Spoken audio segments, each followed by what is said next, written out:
어떤 사람은 성격이 거칠고 퉁명스러워서 말 거는 것도 부담스러운 사람이 있습니다. 또 어떤 사람은 아주 친절하고 부드럽고 상냥해서 그런 사람은 대하기가 편해요. 말하기도 쉽고. 이런 사람 우리가 뭐라고 합니까? 보통 이제 온유하다고 얘기를 합니다. 뭐 방송 보다 보니까 어떤 연예인은 이름이 온유더라고요. 온유. 그게 가명인지 진짜 이름인지 모르겠는데 아마 그 성경에서 그 따온 거라고 저는 생각이 듭니다. 사전에서 온유하다는 게 무슨 뜻인지 찾아보니까 상냥하고 부드럽고 친절하다고 이렇게 나와 있어요. 누굴 좋아합니까, 여러분? 거칠고 사나운 사람이 있고 또 친절하고 부드러운 사람이 있으면은 당연히 우리는 친절하고 부드러운 사람을 좋아합니다. 그리고 친절하고 부드러운 사람이 복 받으면은 아이고 그렇지 저런 사람이 복 받는 게 당연하지. 근데 거칠고 사나운 사람이 복을 받으면은 아니 이거 세상이 좀 어떻게 잘못된 거 아니야? 왜 저런 사람이 잘 살아? 이런 의문을 갖고 안타까워하기도 합니다. 오늘 주님이 뭐라고 했어요? 5절 말씀에 온유한 자는 복이 있나니 그들이 땅을 기업으로 받을 것이며 온유한 자는 복이 있나니 그렇지 당연히 그래야지.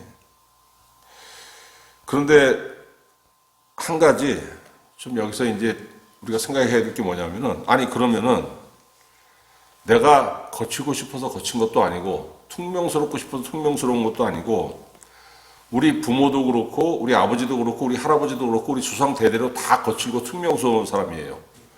그럼 뭐 콩 심은 데 콩나지 뭐 그럼 내가 무슨 뭐 다 조상들이 다 거칠고 퉁명스러운데 내가 거기서 갑자기 부드럽고 온유한 사람이 태어나겠습니까? 부드럽고 친절한 사람이? 내 탓도 아니고 조상 탓이에요. 조상 탓. 내가 거칠고 막 퉁명스럽고 그런 거는. 그런데 내 잘못도 아니고 조상이 물려준 그 기질 때문에 내가 복이 없어? 아니 하나님 불공평하잖아요. 그러면 얼마나 하나님 불공평하다고 생각됩니까? 자 그러면은 이렇게 생각할 수 있죠. 아 그럼 예수님이 말씀하신 온유한 자라는 거는 우리가 일반적으로 아는 그런 온유한 자가 아니구나. 우리 국어사전에 써진 그거하고 좀 다른 의미겠구나 이렇게 생각할 수 있습니다. 그러면은 예수님이 말씀하신 온유한 자는 어떤 사람들이냐면요. 하나님을 의지하고 하나님을 기뻐하는 사람들입니다.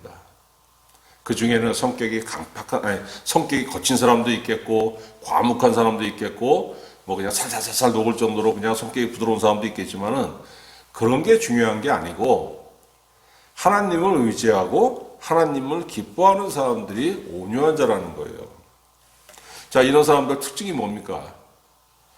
여러분, 하나님을 의지하지 않으면은 억울한 일을 당하면은 어떻게 합니까? 길길이 날뛰어요. 막 그냥, 이거 내가 원수 갚아야 돼. 이거 당장 줄이를 틀어야지 잡아가지고 막 길길이 날뛰는데 온유한 사람은 하나님을 의지하고 하나님을 기뻐하는 사람은 어떻습니까? 하나님 앞에서 잠잠해가지고 참고 기다리는 거예요. 왜? 하나님께서 이 언젠가는 이 억울한 원한을 풀어주실 거다. 이런 믿음이 있기 때문에 하나님 앞에서 참고 기다리는 겁니다. 이게 바로 온유한 사람이에요. 그러니까 여러분 다른 말로 하면 뭡니까? 억울한 일을 당해도 내가 막 그걸 해결하고 그 원수 갚으려고 막 길길이 날뛰는 게 아니고 하나님한테 모든 것을 맡기고 하나님 앞에서 잠잠하고 참고 하나님의 역사를 기다리는 사람. 온유한 사람이고 또 다른 말로 하면 뭡니까? 순종하는 사람. 하나님의 뜻에. 왜? 하나님 말씀에 원수 갚는 것이 내게 있다고 분명히 말씀하셨지 않습니까? 하나님의 말씀을 믿고 그 말씀을 순종하는 사람. 그러니까 여러분, 온유한 사람이라는 건 뭐냐면 하나님의 뜻을 알고도 하나님의 뜻을 알고도 거스르는 사람이 얼마나 많습니까? 아이 뭐 세상 다 그렇지 뭐. 그냥 신앙이 없는 사람은 하나님의 뜻이 뭔지를 모르니까 그런 사람은 예외예요. 그런 사람은 여기서 얘기하는 게 아니고 우리 신앙이 있는 사람들 중에서 교회 다니는 사람들 중에서 하나님의 뜻이 뭔지 분명히 알면서도 아유 세상이 어디 그래? 세상 그렇게 살면 안 돼. 그 어리석고 바보 같은 거 아니야. 응? 대놓고 거역하는 사람들이 있어요. 이건 성경에서 뭐라고 합니까? 악인이라 그래요. 악인. 무슨 뭐 형법에 어긋나는 죄를 지어가지고 악인이 아니고 하나님의 뜻을 알면서도 거스르는 사람을 악인이라 그럽니다. 온유한 사람이라는 건 뭡니까? 이 악인과 반대되는 사람. 이런 걸 우리가 뭘 알 수 있냐면은, 아, 그렇구나. 온유한 사람은 하나님께 순종하는 사람이기 때문에 나면서부터 온유한 사람은 없어요. 나면서부터 기질이 부드럽고 그런 사람이 있을 수 있겠죠. 그러나 나면서부터 온유한 사람은 없습니다. 누가 온유합니까? 신앙에 들어와가지고, 기독교 신앙에 들어와가지고 말씀과 성령을 통해서 훈련받은 결과예요, 온유함은. 그러면은 분명히 예수님 뭐라고 하셨냐면 온유한 자는 복이 있다고 하셨기 때문에 성도는 거칠고 강팍한 사람이 되는 게 아니고 온유한 사람이 돼야 되는 겁니다. 아, 그럼 어떻게 온유한 자가 될 수 있지? 여러분, 온유하다는 뜻은 헬라어로는 무슨 뜻이냐면은 곱비 먹인다는 얘기예요. 곱비. 자갈 물린다는 얘기. 농사 지을 때 말과 소를 이용합니다. 근데 말이란 놈하고 소란 놈은 엄청 힘이 세요. 사람이 통제를 못합니다, 이거. 그래서 사람이 뭘 발명했습니까? 말과 소를 사람의 뜻대로 제어하기 위해서 소란 놈에게는 곱비를 먹여요. 이 코를 뚫어가지고 거기에 노간주나무나 뭐 버드나무 같은 걸로 이렇게 끼잖아요. 양쪽 코를 뚫어서. 그 다음에 그거를 줄 매어가지고 뒤에 멍에를 쭉 연결하지 않습니까? 줄만 잡아당기면 소가 주인의 의도대로 가는 거예요. 왜? 그가 따르지 않으면 아프니까. 이게 코를 꿰가지고 했으니까 얼마나 아프겠습니까? 말은 어떻게 합니까? 재간이라는 것을 입에 콱 물려가지고 이게 말 탄 사람이 이게 당기는 대로 그대로 이제 따라잖아요. 왜? 그거 안 따르면 아프기 때문에 그런 겁니다. 그러니까 주님이 말씀하신 온유한 자라는 거는 통제를 받는 거예요. 누구의 통제? 가축은 주인의 통제를 받듯이 사람은 누구의 통제를 받습니까? 하나님의 통제를 받는 사람. 하나님 뭘로 사람을 통제하십니까? 하나님 말씀으로 통제하시죠. 말씀으로.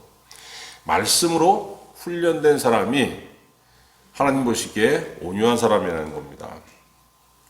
여러분, 세상은 뭘 착각하냐면은 그 기독교 신앙이 아니고 다른 신앙을 가지고 아니면 다른 신앙도 아니고 자연 종교 같은 걸 믿는 사람들이 있잖아요.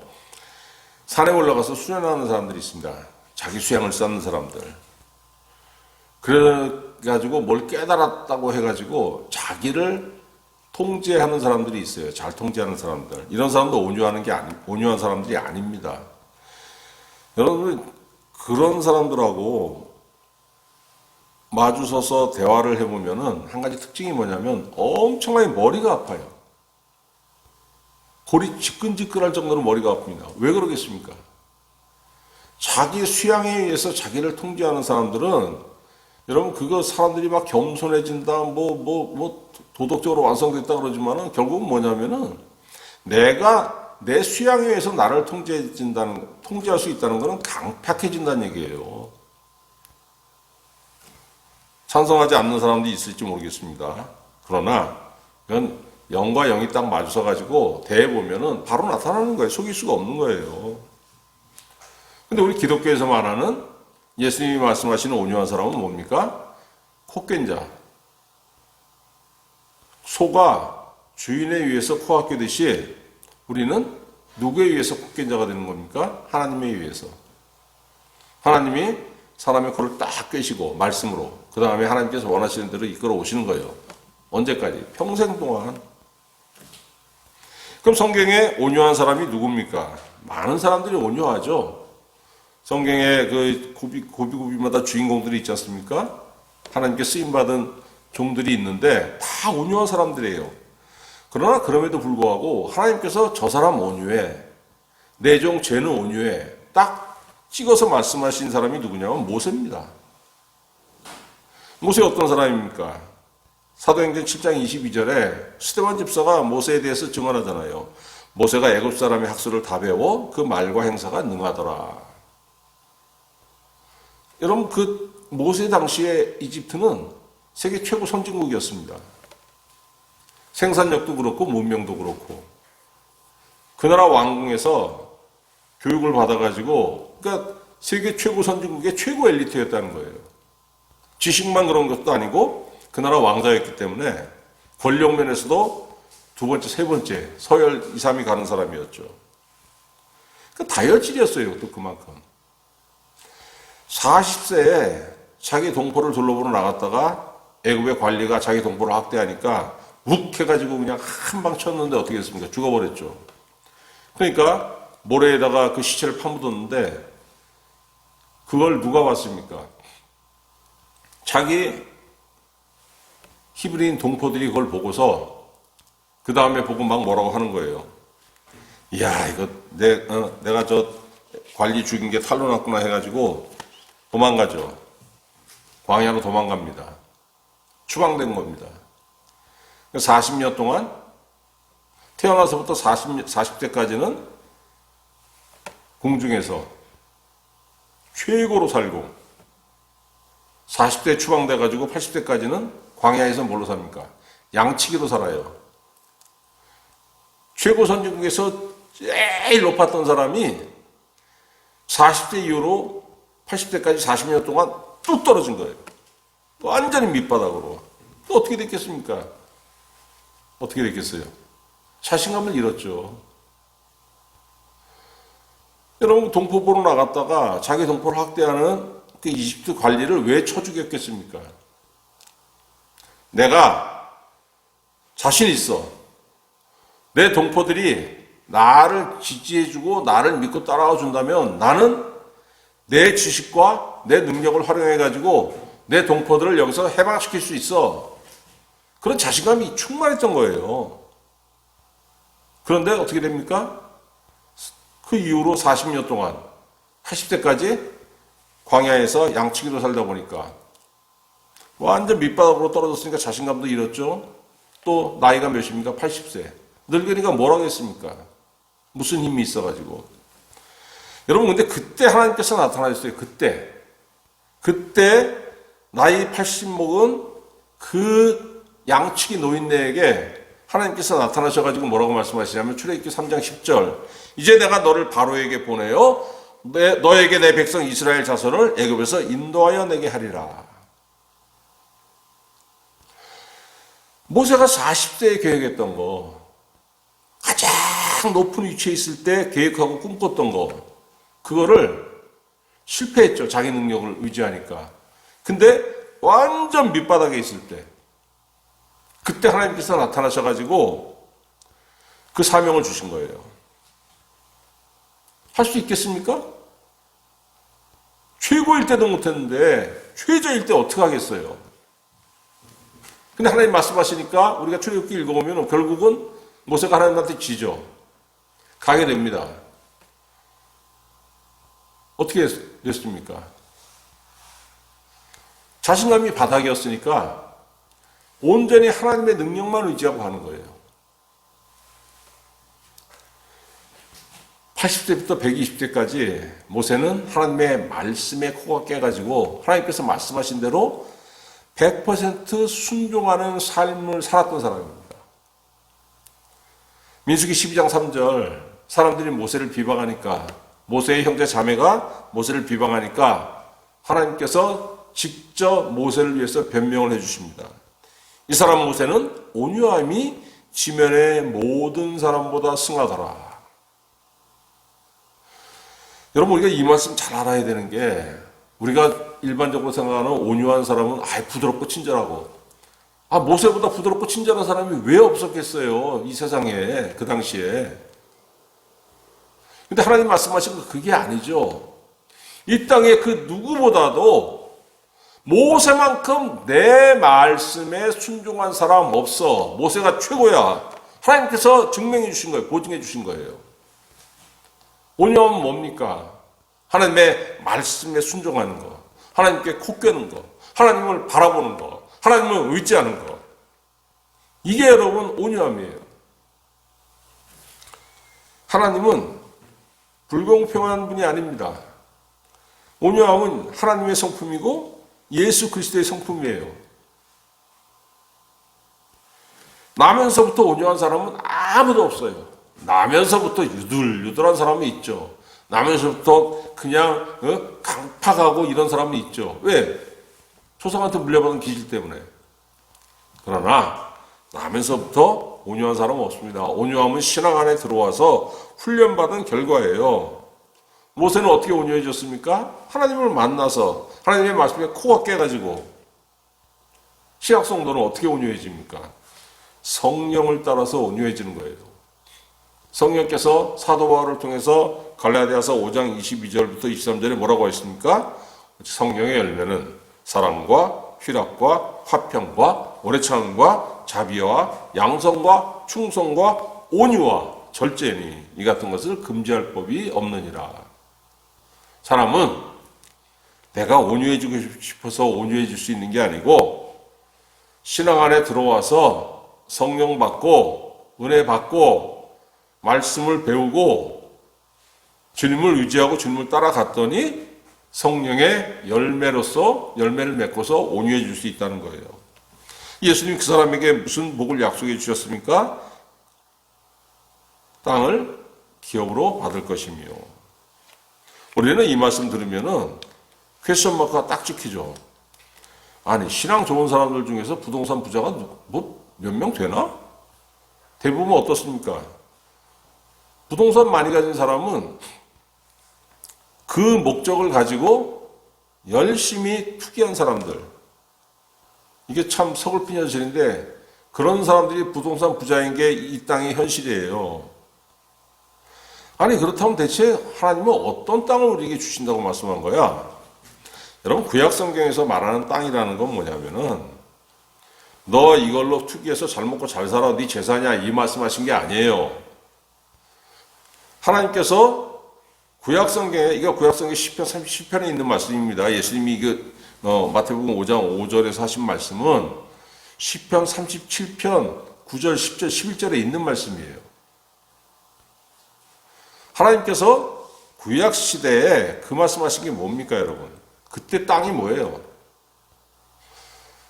국민의 99%가 뭘로 먹고 산 시대였습니까? 농사. 땅이 있어야 씨를 뿌리고 땅이 있어야 양을 키우고 땅이 있어야 소를 키우고 염소 키우고 먹고 살 수 있잖아요. 땅이라는 건 뭡니까? 와 투기해서 막 땅값이 올라가지고 내가 부자 되는 게 아니고 내가 먹고 살 수 있는 기반이 되는 거예요. 땅이 있어야지만 내가 거기서 집을 짓고 내가 거기서 농사하고 내가 거기서 목축을 하고 자녀를 낳고 키우고 또 땅이 있어야지만 어떻게 됩니까? 그 나라가 그 민족이 한 나라를 그 땅에서 이룰 수가 있는 거 아닙니까? 나라가 없으면 어떻게 됩니까? 주권이 없잖아요.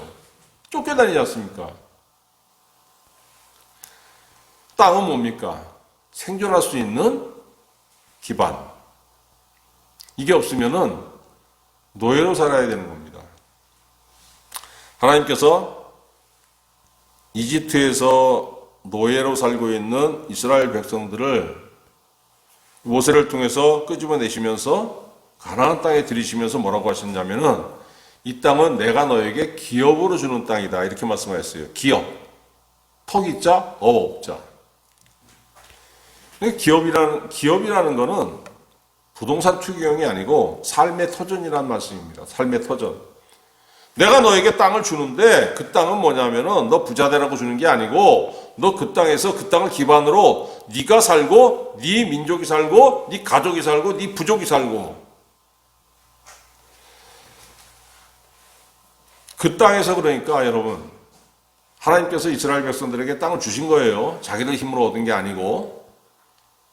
그러니까 그 땅에서 번영할 수 있는 조건이 뭡니까? 신명기에 분명히 말씀하셨어요. 하나님께 순종해라. 내가 너에게 땅을 줄 터인데 삶의 터전 땅을 줄 터인데 내가 너에게 기업으로서 땅을 줄 터인데 거기에 들어가서 네가 번영할 수 있는 조건은 순종이야.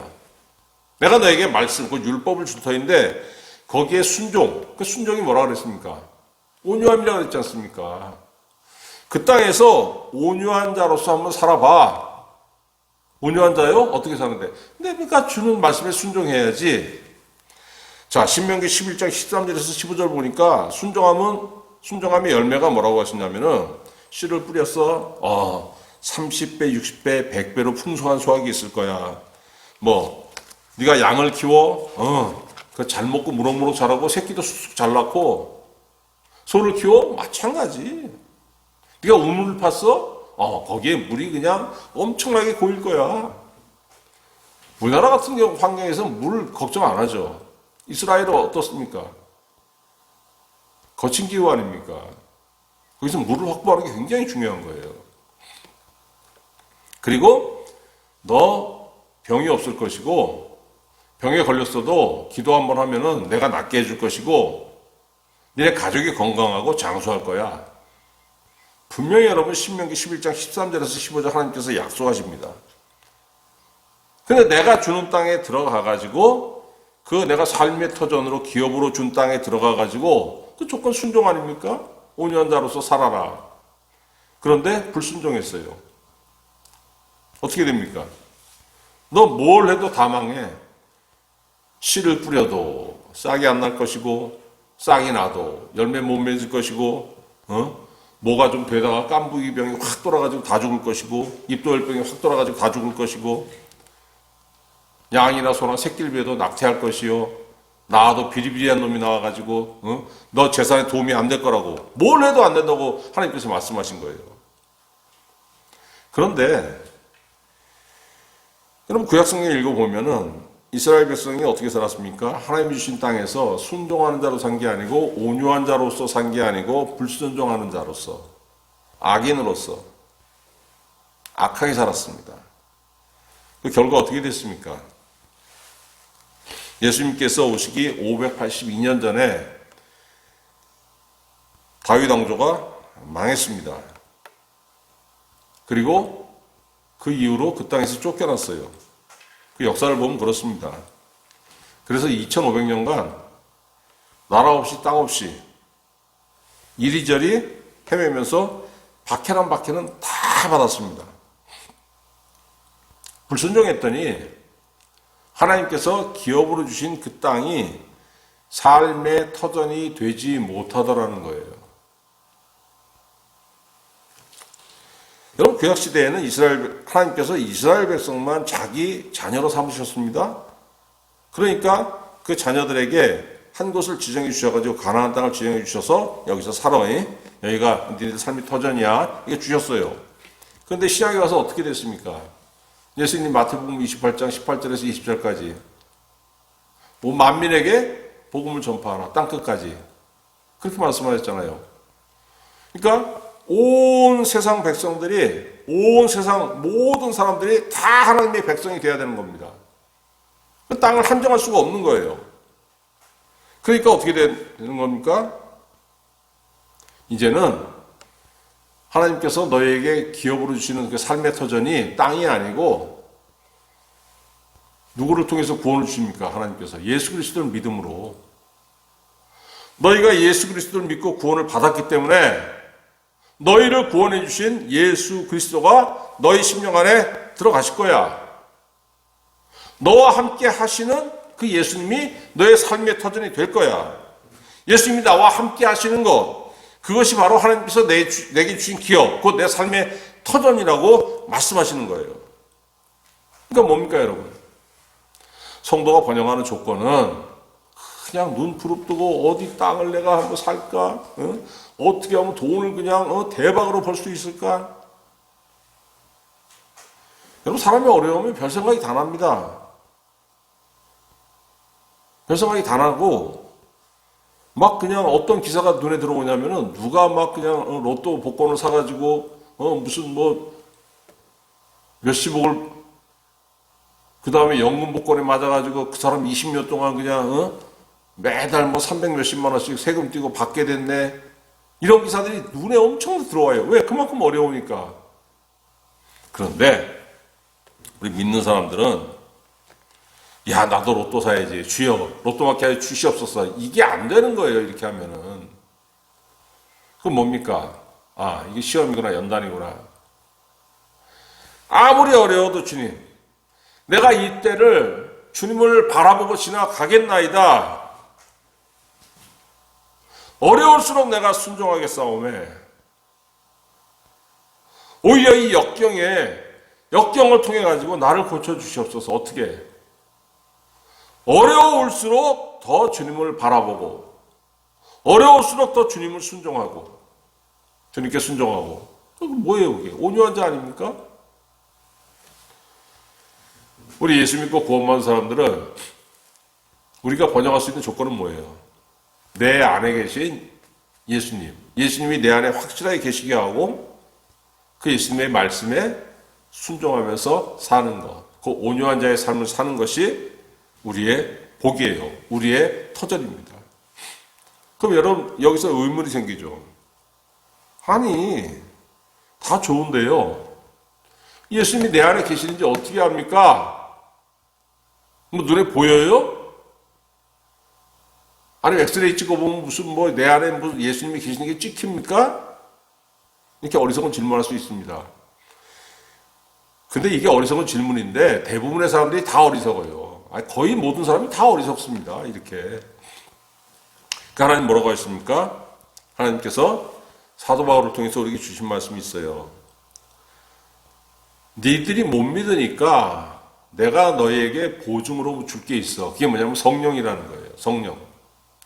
하나님께서 우리에게 성령을 주신 이유가 여러 가지가 있는데 그 여러 가지 이유 중에 하나는 뭐냐면은 내가 너에게 성령을 부어줄게. 이 성령은 누구의 영이냐면 하나님이 내 영이고 내 아들 예수 그리스도의 영이야. 그 영이 너희 안에 들어와 계신다면은 곧 예수께서 너와 함께 하신다는 것에 대한 그 보증이 되지 않겠니? 이렇게 말씀하시는 거예요. 에베소서 1장 13절 14절 그 안에서 너희도 진리의 말씀, 그 안에서가 누굽니까? 예수 그리스도 안에서 너희도 진리의 말씀과 너희의 구원의 복음을 듣고 그 안에서 또한 믿어 약속의 성령으로 인치심을 받았으니 이는 우리의 기업의 보증이 되사. 우리의 기업이 누굽니까? 예수 그리스도. 보증이 되사. 예수 그리스도가 내 삶의 터전, 내 기업이 되신다는 것을 보증하시기 위해서 하나님께서 성령을 우리에게 주셨다는 거예요. 그러니까 여러분, 신약 성도는 여러분의 기업, 여러분의 삶의 터전으로 하나님께서 예수 그리스도를 주셨다는 그 보증으로 성령을 주시기 때문에 그 안에서 온유한 자가 되어야 한다는 겁니다. 성령의 이게 뭐예요? 간단히 얘기해서 아까 말씀드린 대로 성령의 열매를 맺으라는 겁니다. 성령과 더불어 살면은 여러분 사람이 내가 일부러 막 아유 나 성령의 열매 같은 거 안 맺을래요. 성령님이 아무리 내 안에 계시면 난 싫어요. 개긴다 그러죠. 일부러 개기고 삐딱하게 살지 않는 한 신앙에 힘쓰고 기도하고 어려울 때마다 주님을 부르고 마음속으로 기도하고 살면은 그렇게 세월이 지나면은 성령의 열매가 맺을 수밖에 없는 거예요. 그거 어떻게 합니까? 10년, 20년 후에 그 사람이 어떻게 변하는지 보면 아는 거죠. 믿지 않는 사람 안 변합니다. 똑같이 강팍하고 똑같이 영악하고 성령이 내 안에 함께 하시면 10년, 20년 지나면 변할 수밖에 없는 거죠. 왜? 내가 그 시간에 기도하니까. 내가 어려움을 잔꾀를 부려가지고 막 사람을 의지해가지고 그 벗어나려고 하는 게 아니고 하나님 죽으면 죽을라요. 어떤 어려움이 왔어도 그냥 주님 바라고 이악 물고 참아내겠나이다. 하나님께서 이 잔을 내게 지나가게 하실 때까지. 그러나 그 기간에 내 안에 악한 것들, 내 안에 불신의 그 마음을 다 걷어가시고 이 기간을 통해서 내가 주님을 바라보는 그 일로 인해서 내가 변할 줄 믿나이다. 이 사람 변해가는 겁니다. 그러면서 성령의 열매가 맺어지는 거예요. 여러분 구약 성도들에게 가나안 땅을 주시고 그 땅에서 순종하는 사람들에게 하나님께서 뭘 주신다고 했습니까? 뭐만 순종하면은 너 하는 모든 거에 내가 그걸 다 복되게 해줄게. 약속하셨잖아요. 우리도 마찬가지예요.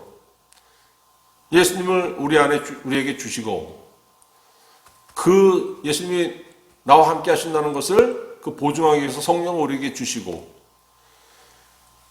그렇게 믿고 사는 사람들에게 하나님께서 그 삶을 채워주신다는 거예요.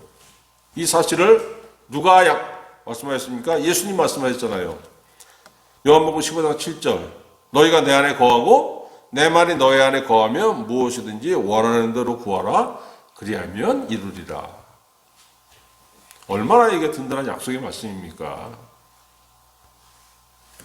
또 두 번째는 뭐예요? 첫 번째는 예수님이 말씀하시고 두 번째로는 하나님께서 사도들을 통해서 우리에게 약속해 주신 게 있습니다. 히브리서 11장 6절 믿음이 없이는 하나님을 기쁘시게 하지 못하나니 하나님께 나아가는 자는 반드시 그가 계신 것과 또한 그가 자기를 찾는 자들에게 상 주시는 이심을 믿어야 할지니라. 믿음이 있는 사람이 어떤 사람입니까? 하나님을 의지하는 사람이고 하나님을 의지하는 사람, 온유한 사람이고 그렇게 믿고 하나님 앞으로 나아가는 사람은 하나님께서 기뻐하신다는 거예요. 그가 자기를 찾는 자들에게 상 주시는 이라는 겁니다. 하나님은. 이 상을 준다는 거 이해 표창장 주는 게 아니에요, 여러분. 종이문서 주는 게 아니고 이게 무슨 의미가 있습니까? 이거 월급 주신다는 얘기, 월급. 그러니까 하나님께서 그 사람들의 생활을 책임져 주신다는 겁니다. 어렵지 힘들지? 어떻게 먹고 살까 걱정하지 마. 나를 바라보고 어떤 기회가 있든지 간에 열심히 일해봐 거기서. 내가 너 거기서 먹고 살 수 있게 해줄게. 하나님께서 그 약속하신 거예요. 예수님 통해서 약속하시고 예수님의 제자들인 사도들을 통해서 약속하시고 여러분 뭡니까? 신앙은 어떻게 시작합니까? 말씀과 기도로 시작하죠. 교회 다니기 시작했고 교회 다니면서 그냥 왔다 갔다 하다가 어느 날 말씀이 들어오고 그걸 계기로 기도하기 시작했고 그때부터 어떻게 하는 겁니까? 평생 기도하고 평생 말씀에 관심 가지고 신앙은 말씀과 기도로 시작하고 말씀과 기도를 통해서 또 어떻게 되는 겁니까? 완성되는 거예요. 말씀을 묵상하고 기도하는 자의 심령 속에 성령이 함께 하심으로 인해서 뭐가 되게 하십니까? 온유한 자가 되게 하시고 하나님은 그 사람을 통해서 하나님 일을 하시는 거예요. 하나님 이 땅에 하실 일이 참 많은데 하나님께 쓰임받는 사람은 누굽니까? 온유한 사람. 하나님을 믿는 사람이고 하나님께 나아가는 사람이니까 하나님께서 또 그 사람의 삶에 필요를 채우신다고 약속하셨습니다. 여러분 신앙의 여수를 더하시면서 예배의 횟수가 늘어나고 하나님 안에 지식이 증가하고 기도가 더해지고 그러면서 우리 주 예수 그리스도 안에서 온유한 자로 자라가시기를 우리 구주 예수 그리스도의 이름으로 축원합니다.